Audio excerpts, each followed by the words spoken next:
Assalamualaikum warahmatullahi wabarakatuh. Salam sejahtera bagi kita semua. Selamat pagi, siang, sore, ataupun malam dimanapun kalian berada yang menyaksikan video presentasi tugas saya ini. Nah, pada kesempatan kali ini saya akan mempresentasikan tentang tugas individu ujian akhir semester Sistem Penyiaran Indonesia dengan mata kuliah Sistem Komunikasi Indonesia. Sebelumnya, perkenalkan dahulu, nama saya Muhammad Aji Prayitno dengan NIM 2196288 dari kelas Sistem Komunikasi Indonesia 2 yang diampu oleh dosen Bu Zahrotus Saidah. Nah, pada kesempatan kali ini ada beberapa topik pembahasan. Yang pertama, ada sistem penyiaran. Apa sih sistem penyiaran itu? Dan yang kedua, ada sistem penyiaran Indonesia tentang apa sih pengertiannya secara harfiah yang ada di Indonesia ini.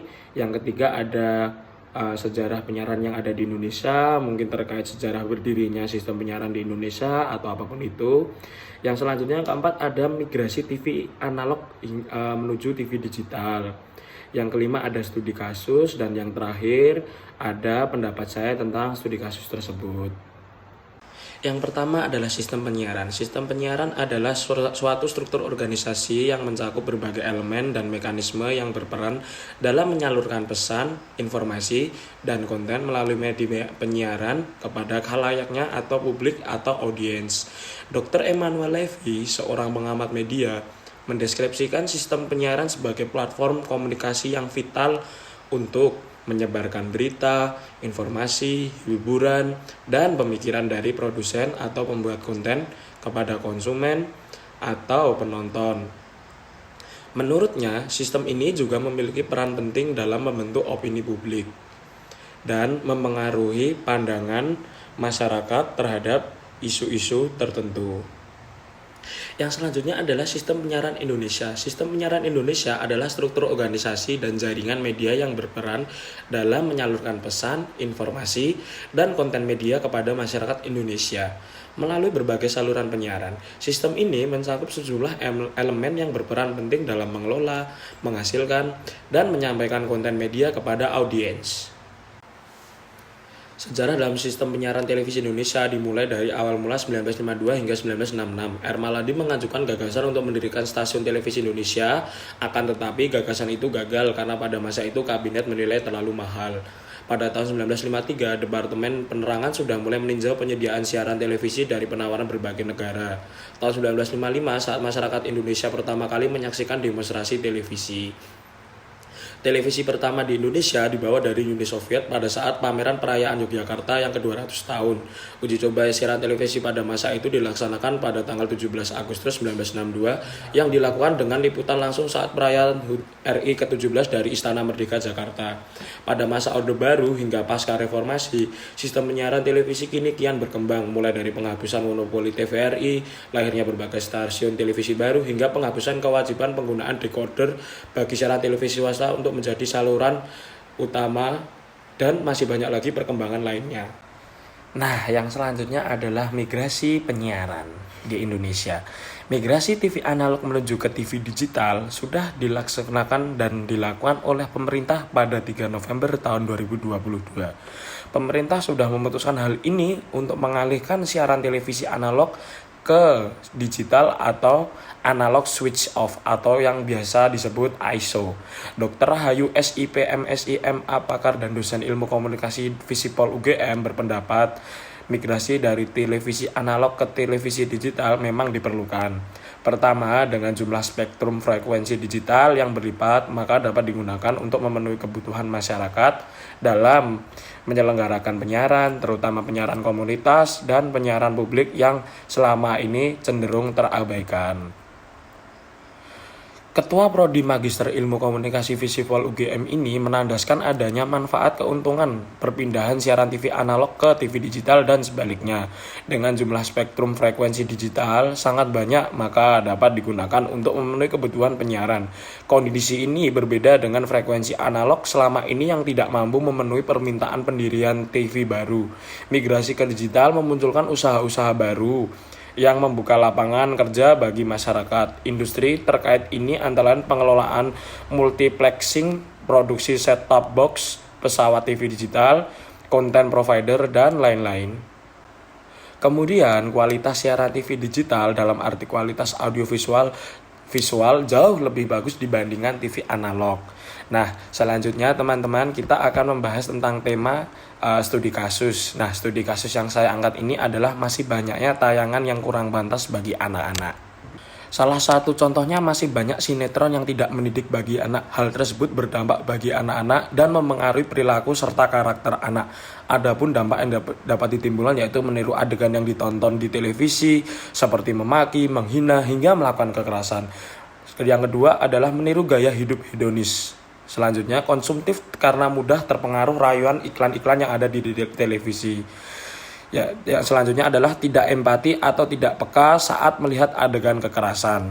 Anak remaja hingga anak-anak cenderung lebih cepat dewasa akibat tayang televisi, terlalu sering menghabiskan waktu untuk menonton televisi, dan anak-anak menjadi kurang bersosialisasi dengan teman sebaya di lingkungan luar atau di lingkungan rumah.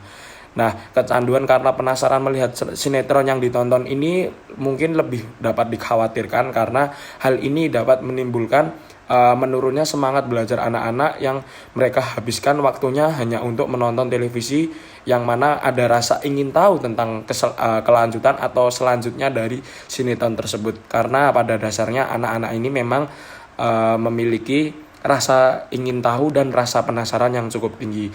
Maka dari hal ini kita dapat belajar bahwa peran orang tua sangatlah penting di sini dalam mengawasi, membimbing, dan mendampingi anak-anak dalam menonton siaran televisi. Nah, untuk pandangan dari saya pribadi, Muhammad Aji, di sini peran orang tua sangatlah besar. Apalagi pada belakangan ini, memang masih banyak orang tua yang dalam tanda kutip skeptis akan hal itu, yang mana anak-anak dibiarkan untuk menonton televisi. Yang menurut saya pribadi, orang tua masih bermindset, biarinlah anak saya nonton, yang penting anak saya diem dan gak rewel. Menurut saya itu juga tidak salah, tapi ada baiknya untuk mendampingi setiap tontonan anak-anak dan menyesuaikan umurnya. Selain itu, peran dari andil pemerintah cukup sangat dibutuhkan di sini, yaitu menegaskan ulang dan menjadwalkan siaran yang sesuai kriterianya di jam-jam tertentu. Mungkin kita bisa ambil contoh, anak-anak mungkin pulang jam 1 siang, jam 2 siang. Itu masih banyak siaran-siaran yang saya pribadi menilai kurang pantas. Mungkin kalau kartun-kartun tayangannya jam 3, yang mana itu jam 3 adalah waktu yang kurang cocok karena masih banyak anak-anak yang jam 3 sore itu malah pergi bermain di wilayah luar atau lingkungan luar dengan teman sebayanya. Kenapa saya bisa beropini seperti ini? Karena saya memiliki adik yang kebetulan juga berumur 8 tahun, kelas 3 SD. Namun pada kenyataannya adik saya sendiri pun itu sering melihat tayangan seperti sinetron, yang mana apabila saya ketahui, saya mencoba untuk mengganti saluran siaran tersebut. Mungkin bisa saya ganti dengan saluran yang mengedukasi seperti berita ataupun acara memasak ataupun jika ada itu kartun. Hal ini pemerintah perlu sekali lagi untuk menegaskan tentang peraturan dalam penyiaran. Di sini dalam tanda kutip pemerintah adalah Komisi Penyiaran Indonesia atau KPI. Diharapkan dari saya pribadi KPI dapat turut andil yang besar dan tegas dalam menetapkan segala peraturan tentang penyiaran yang ada di Indonesia ini. Apalagi masih banyaknya tayangan yang kurang pantas bagi anak-anak yang masih disiarkan di siaran televisi nasional. Ya, saya rasa cukup sekian dari saya tentang presentasi sistem penyiaran Indonesia. Nah, itu tadi tentang pembahasan sistem penyiaran Indonesia, atau tadi menjelaskan tentang migrasi dari TV analog menuju TV digital atau yang kita kenal dengan set-top box. Yang selanjutnya tentang pembahasan dari studi kasus tentang maraknya atau masih banyaknya tayangan yang masih kurang pantas bagi anak-anak. Karena pada dasarnya pemilihan studi kasus ini saya pribadi memang mengambil tema tentang peduli anak. Nah, peduli anak ini seperti apa sih? Ya itu tadi tentang hargailah hak anak untuk menyaksikan siaran televisi yang bermutu, mengedukasi dan mendidik. dan sudah saya paparkan tentang opini pribadi saya tentang besarnya peran orang tua dan peran pemerintah yang harus lebih tegas. Untuk peran pemerintahnya lebih tegas dalam menetapkan peraturan, jadwal siaran dan lain-lain. Dan untuk orang tua harus tetap setia mendampingi. Janganlah bersifat skeptis atau apatis tentang ya udahlah, yang penting anak saya diem, nggak rewel. Janganlah seperti itu. Berikanlah tontonan anak-anak yang mengedukasi, mendidik supaya terhindar dari hal-hal yang unsurnya negatif dan berkembang seperti pada usia umumnya seperti dia. Jangan biarkan anak-anak menjadi cepat lebih dewasa. Ya, dari saya cukup itu kesimpulannya sebelum menutup. Sekarang masuk sesi penutup. Kurang lebihnya mohon maaf. Saya Muhammad Aji dari kelas Sistem Komunikasi Indonesia 2 dengan NIM 2196288 mengucapkan terima kasih atas partisipasi atau teman-teman yang sudah menyaksikan video ini. Kurang lebihnya mohon maaf. Wassalamualaikum warahmatullahi wabarakatuh. Selamat pagi, siang, sore, dan malam. Sehat selalu bagi semuanya.